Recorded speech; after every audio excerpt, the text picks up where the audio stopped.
E eu vi lá no canal do YouTube que ninguém acessou lá as aulas. É quem assiste, tudo bem, mas semana passada eu acho que ela faltou também. Mas tudo bem, vamos lá. Nós Eu vamos não dar. assisti semana passada. Ah, tá. Tá gravado lá no, no YouTube e você tem os links lá no AVA. Eu sempre disponibilizo. Então vamos lá. Sessão 4.1. A gente começou na aula passada. Ela fala de mancais, freios e cilindros pressurizados, né? Nós paramos. Deixa eu só me orientar por aqui, porque nós paramos na página 9, que eu fiz a anotação, que é projeto de freios, tá? Então, no projeto de freios, procedimentos para análise e projeto de freios, é fundamental o mesmo para todos os tipos de freio e embreagens. Ou seja, na verdade, nós podemos ter N possibilidades de arranjos para freio, né? Por exemplo, no carro. Vamos pegar o carro, que é nosso modelo automotivo.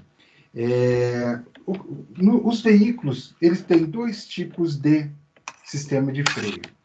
Um sistema de tambor, no qual ele tem presilhas que são acionadas quando você pisa no cabo, puxa, aquelas molinhas são contraídas, trazendo as pastilhas para próximo, para gerar o atrito e o contato e fazer a frenagem, desculpa.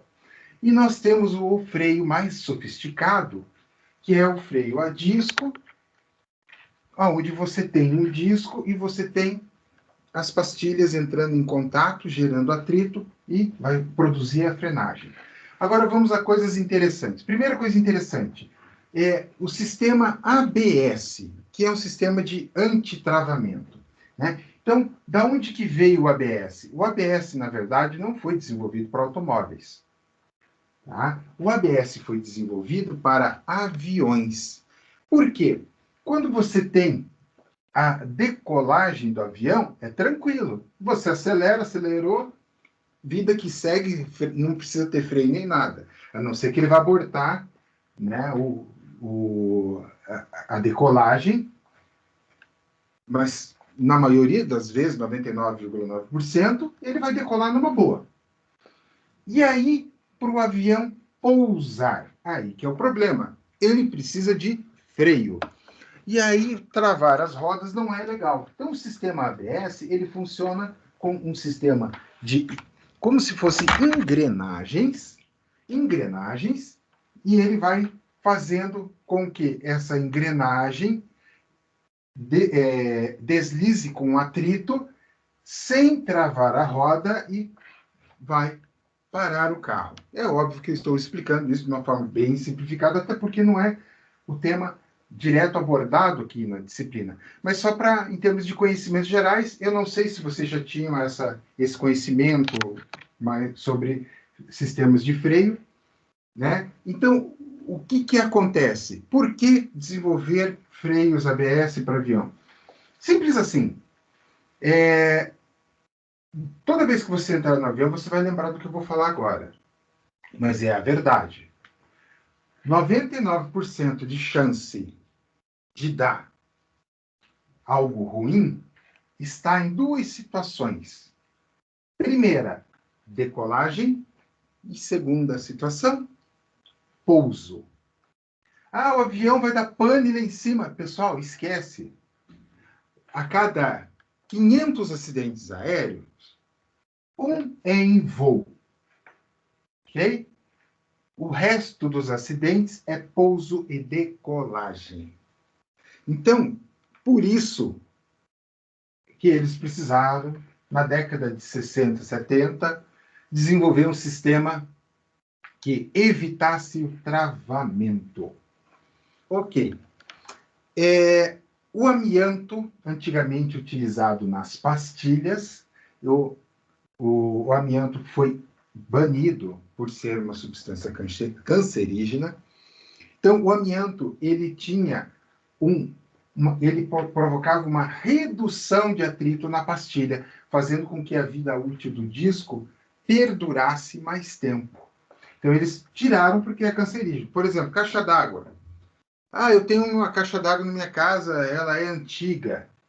Bom, aqui vale abrir um parênteses na nossa aula, não tem nada a ver com o que a gente está tratando do tema, a gente está falando do amianto, mas uma caixa d'água, só para vocês terem noção, uma caixa d'água com PVC, com 3 a 4 anos de uso, você abre a caixa d'água e você vai tirar limbo, aquele limbo verde nojento de dentro dela. Qualquer caixa d'água, ok? Então, caixa d'água, você tem duas alternativas. Ou você ignora que ela existe e continua usando, ou você faz o correto, que é, no máximo, a cada 2 anos, fazer uma limpeza. O ideal seria todo ano. Porque ela acumula um limbo verde nojento. Eu presenciei, eu vi essa situação em obra nova, ok? Obra nova. Uma obra com 4 anos, uma construção com 4 anos é nova, né? Então, ela cria limbo nojento dentro. Mesmo a de PVC. A de fibrocimento, eu não vou nem comentar, porque é muito pior, tá? O acúmulo de sujeira. Então, pensa bem se vale a pena consumir água direto da torneira numa situação de caixa d'água velha. Vale a pena passar por um filtrinho de barro. Fecho parênteses e voltando, eu só falei do material amianto, então ele reduzia o atrito da pastilha, e aí o que acontece? Esse atrito menor reduzia o problema de desgaste mais acentuado. Você tem discos que você vai encontrar no mercado que são ditos discos cerâmicos para freios. Vocês já devem ter visto. Na verdade, não é o disco, ele é de aço. Começa por aí. Ah, mas é cerâmico. Não, não é cerâmico. Ele é revestido com cerâmica. Por quê? E o que acontece quando eu aqueço o aço? E aqueço a cerâmica, a tendência do aço, principalmente, é ele se tornar mais macio, mais maleável, né? Então, ele tem uma resistência à tenacidade menor quando aquecido. Isso é assunto básico que vocês já devem ter estudado. A cerâmica, ela possui uma rigidez muito maior. Evidentemente, a ruptura da cerâmica é frágil. Só que quando ela está usada no disco, revestindo o disco, tá? O que acontece? Ela suporta um gradiente de temperatura maior, e quando eu falo cerâmica, não é barro, ok? Tá? As pessoas têm uma mania de achar que falou cerâmica é barro. Não. Cerâmica, quando eu estou falando de cerâmica para esse tipo de aplicação específica, eu estou falando na nossa amiguinha alumina, ok? Então, a alumina é o mesmo material composto utilizado para fazer o quê? Os tijolos refratários de altos fornos. É o principal componente, tá? Então, ele dá uma propriedade de resistência à temperatura fantástica. Então, essa cerâmica, na verdade, é um composto de alumina. Este composto de alumina reveste o disco e suporta maior temperatura, porque esse disco cerâmico é padrão de automóveis esportivos. Vamos até dar uma olhadinha aqui, buscar umas fotinhas 3x4 desse disco.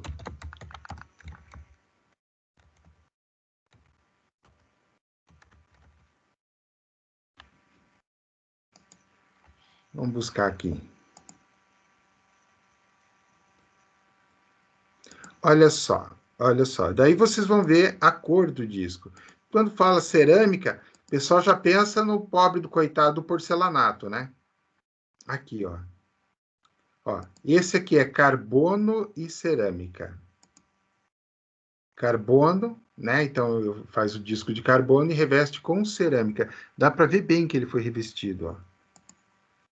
Ó, esse é cerâmico. Mas aqui, ó, não é que o disco é de cerâmica, ele é revestido. Ele é revestido. E aqui, aqui está falando disco de cerâmica da Honda ou no nariz de quem falou, porque aqui não tem cerâmica, não. Pode ser que tenha um revestimento muitozinho, sem vergonha. Revestido mesmo é assim, ó. Tá? E este é um disco revestido de cerâmica. Ó, aqui, ó, conheço os tipos de freios existentes na Web Motors.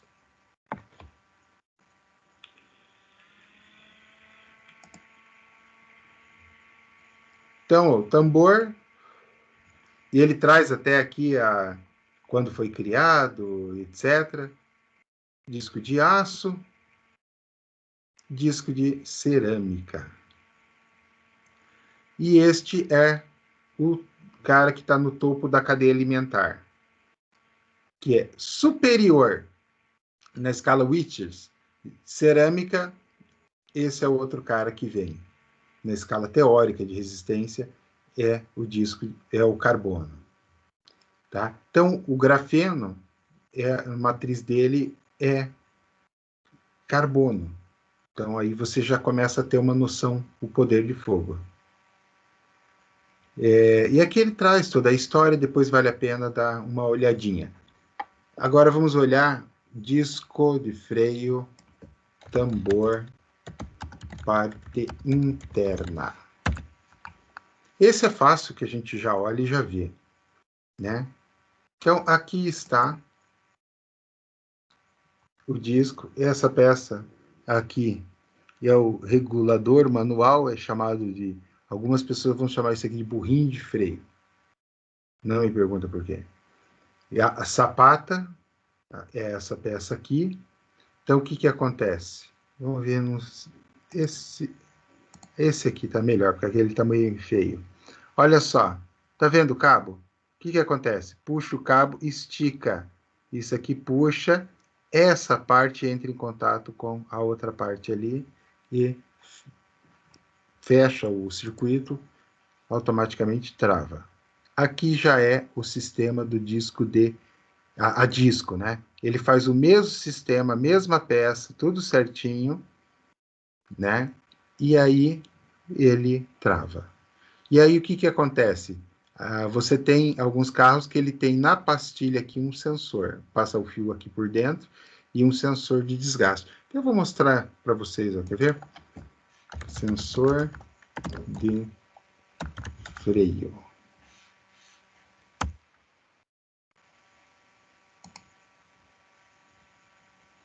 Então, deixa eu ver. Não, esses não são os tipos mais comuns. Aham, esse aqui sim. Olha só. Essa peça aqui, ó, ela é conectada na pastilha. O que que acontece?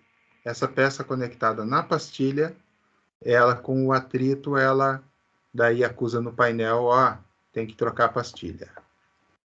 E a pastilha de freio, só para finalizar, pastilha de freio, pode ser com sensor, que seja. Ó. Opa, não, tinha uma mais legal aqui. Olha aqui, ó, ela conectada, ó. Ela conectada, e aí desgasta ela e tchau. A pastilha desgasta e você tem que trocar a pastilha e o sensor. Sensor. Tem como dar um nó no sensor? Pessoal, sensor ele é para transmitir informações. Ah, mas o sensor desgasta? Não. Se ele está transmitindo informações e está funcionando, beleza. Sensor, como é que dá para dar um nó no sensor? Por que dar um nó no sensor? Por quê? O sensor custa 250, a pastilha custa R$ 400.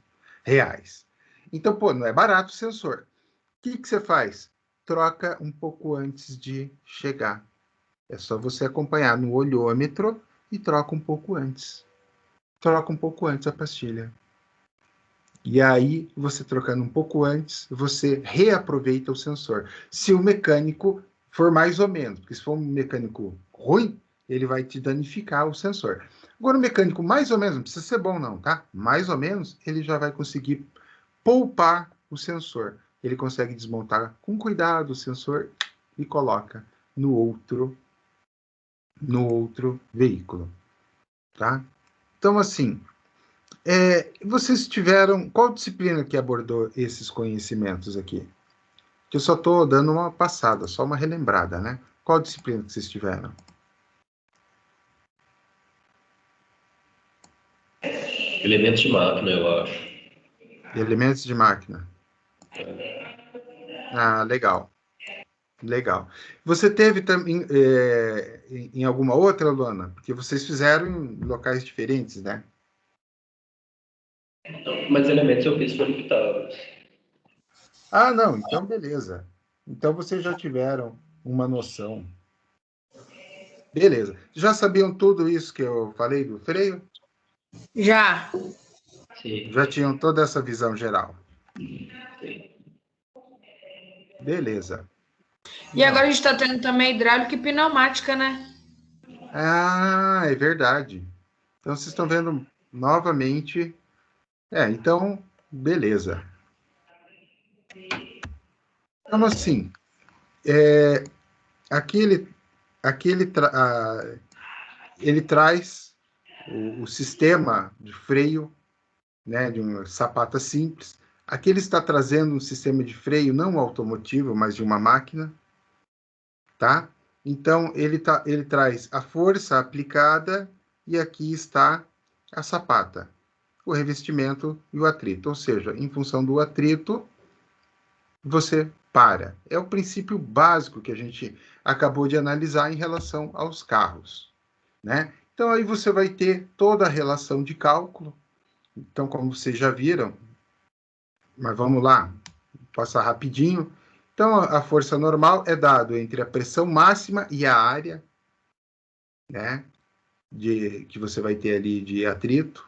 Então, se eu tenho força aqui, eu tenho área aqui e eu tenho tensão, tá? A fórmula mãe da engenharia. Beleza. Dito isto, nós podemos construir um diagrama de corpo livre, considerando esse cara, meu coeficientezinho de atrito, e eu vou chegar nessa resultante aqui, horizontal. Se eu voltar aqui, eu tenho aqui e eu tenho aqui, ó, a resultante horizontal. Ou seja, a força aplicada aqui, e eu tenho a resultante vertical e resultante horizontal. E o corpo em movimento no vetor X. Coeficiente de atrito, força normal e as resultantes, e a força de acionamento. Beleza. Então, isso aqui é o modelo básico. Vocês já devem, por isso que eu perguntei se vocês já viram, eu não vou ficar detalhando as equações, tá? Então, reação da força na rótula, a vertical, eu consigo chegar nela também, mas é muito fácil a gente olhar aqui e ver de onde ela vem, né? Eu tenho a vertical, eu tenho a força aqui, opa, eu vou ter um vetor aqui, ó, e eu vou ter que decompor, mas eu tenho esse vetor relacionado com a força em A, veja que eles estão em oposição, e a distância B. O que isso resulta para mim? Olha lá, a relação de B menos o atrito, menos o A distância A distância B menos 1 e a pressão máxima. Então, eu tenho os dois vetores principais. Então, os vasos de pressão são utilizados para armazenar fluidos e pode assumir diversas formas ou combinações. Então, o fluido de freio, tá? O fluido de freio, ele é utilizado para quê? Aí a gente pega lá da mecânica dos fluidos, pensando em um fluido newtoniano, né? E aí nós temos o quê? O acionamento por fluido, ele é muito mais eficiente do que eu fazer um acionamento mecânico. E eu vou usar muito menos energia. Por isso que nós vamos utilizar esses vasos de pressão. Então, os cilindros pressurizados ou vasos de pressão são classificados de acordo com a espessura da parede. eu vou ter parede fina e cilindro de parede grossa. Ok? Então, está aqui o meu tipo de cilindro pressurizado. Então, a análise, ele pega aqui, ó, essa análise aqui é resistência avançada. Eu tenho como fazer em função de θ, né, de fazer a decomposição, ou eu poderia pegar em função de x e y. Ou eu simplesmente poderia, como é um plano qualquer, utilizar círculo de Mohr e fazer a dedução. São as formas possíveis. Dessa forma, nós temos que esse equilíbrio vertical do cilindro é dado por esta equação, que é a força induzida de pressão. Eu estou passando, como vocês já viram, eu estou passando um pouco mais rápido. Se tiver qualquer dúvida, a gente para e retorna, tá? Componente tangencial de tensão, né? Então, eu tenho aqui a componente tangencial de tensão. Veja, eu não estou aplicando somente, eu tenho essa força para cá, que a gente acabou de ver, essa força induzida. Então, eu vou ter as componentes tangenciais de tensão aqui, ó, essas duas. Considerando que eu peguei o cilindro, fiz um corte, tirei essa seção e estou fazendo uma análise. Eu poderia também usar essas tensões? Poderia, que seriam, teoricamente, essas mesmas tensões aqui. Aí, se ele for fechado, eu vou considerar a área, né? Π diâmetro ao quadrado, dividido por 4. Essa aqui é o quê? A área do cilindro, que é igual a tensão π dt. Então, ele está fazendo a dedução a partir daqui, ó. Então, opa, eu tenho aqui o meu π, ó, dado aqui essa pressão interna, que eu estou calculando, tá? Então, quando ele dá lá o π ao quadrado de diâmetro, ele está pegando esse diâmetro e considerando toda essa área aqui, para calcular essa pressão interna. Aqui ele mostra em meia seção, mas evidentemente a gente está falando da seção inteira, e ele está supondo que ele possui a mesma pressão em todos os pontos. Teoricamente é para ser. E aí nós temos aquela componente longitudinal ali apresentada. Ele está considerando neste eixo aqui, daí essa componente. Então, não é uma coisa... E pode ser essa aqui também, ó. Tanto faz, depende de como você estiver analisando. Eu pego, retiro uma casca e faço a análise. Eu vou ter a pressão interna sendo aplicada aqui, ó, do lado de dentro, né, como ela está aqui. Imagino que eu peguei essa casquinha daqui, ó, essa seção. Então, ela vai ter essa componente, ela vai ter X, a outra componente em Y, e ela vai ter uma força resultante aqui, ó, que vai estar aqui em ângulo de 90 graus.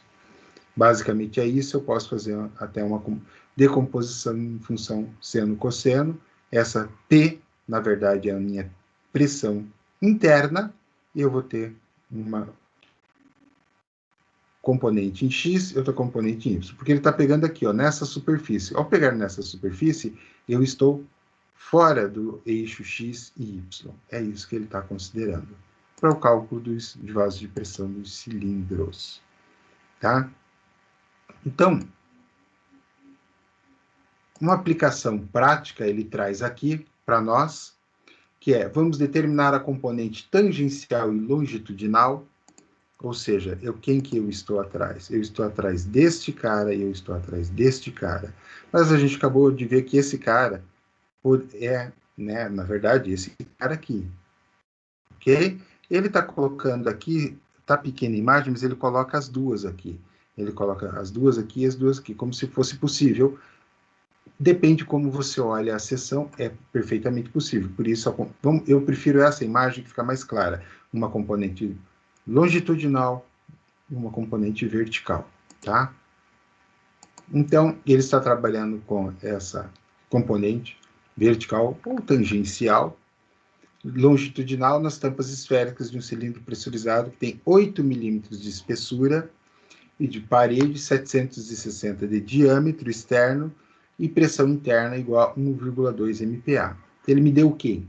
Esse 1,2 MPa é a minha pressão interna. O diâmetro do cilindro, ele me deu, certo? E ele me deu o quê? A espessura.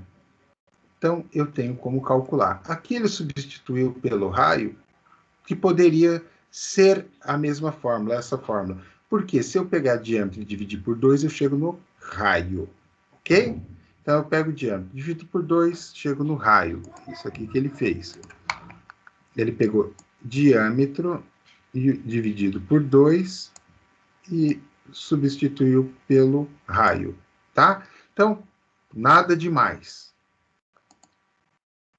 Ele apresentou a fórmula dos dois jeitos. Então, aqui eu tenho a minha pressão interna, é dada aqui.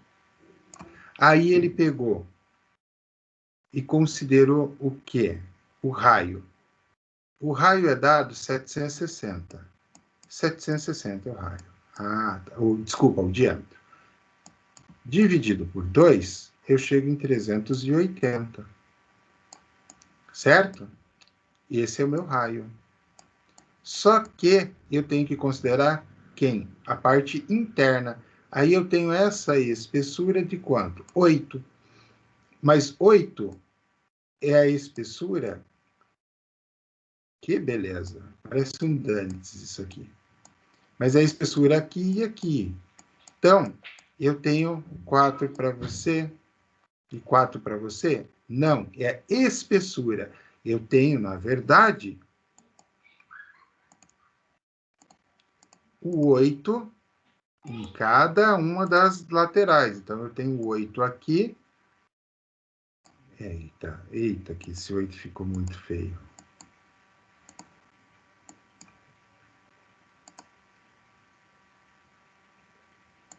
Eu tenho 8 aqui e vou ter 8 aqui também, tá? Então, se eu pegar e tirar a espessura, porque ele deu lá que é 8, isso vira 372. Tá aqui o 372. O 8 é da própria espessura, tá aqui, ó, que a gente já usou. Ele chega na tensão de 56 MPa, tá? Mas isso é na tangencial ou vertical, tá? Tangencial ou vertical. E agora ele quer a pressão na longitudinal. Novamente, ele pegou a pressão interna, que é a mesma, o diâmetro é o mesmo, só que a fórmula traz que ele é o quê? 4 sobre diâmetro. Então, trocando para raio, 4 sobre 2. E é o que ele manteve aqui, ó, a única diferença. Tanto que você multiplicar isso aqui por 2, você chega nesse valor. Chegamos na pressão longitudinal. Perguntas? Não. Entenderam? Tranquilo? Também não. Sempre vai ser um metade do outro, né? É. Então, dessa forma, a gente termina a aula 4.1. Eu vou parar a gravação